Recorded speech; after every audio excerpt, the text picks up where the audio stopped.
Hello guys, এখন আমি এই রোলটা খাবো।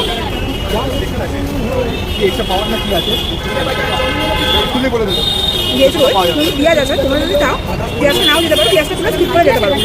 আর রোলটা কিন্তু যতটা এগ রোলের টেস্ট হয় বা চিকেন রোলের টেস্ট হয়, মটন রোলের টেস্ট হয়, ঠিক কতটাই কিন্তু এই রোলটারও টেস্ট হয়। ভেতরে দেখতে পাচ্ছ, দেখুন দেখো পুরোটা কিন্তু ভেতরে আলু দেওয়া রয়েছে। আলু আচ্ছা, আলু আর কি আছে?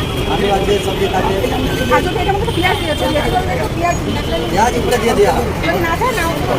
हमका प्याज আলু আর সবজি, এটা কিন্তু আলু আর সবজি রয়েছে, তো কিচ্ছু নেই, কিন্তু টেস্টটা কিন্তু পুরো অ্যাকুরেট, কিন্তু ওরকম এগ রোল যেরকম ঠিক অ্যাকুরেট কিন্তু ওই রকমই লাগছে। কিন্তু ভেতরে কোনো ঘুগনি টাইপসও দেওয়া রয়েছে, যেটা আমি মুখে দেখতে পাচ্ছি।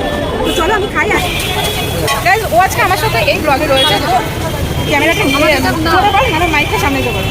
আরে আমার এটা খেতে ঠিক কি বলবো, ধোসা টাইপ খেতে লাগে।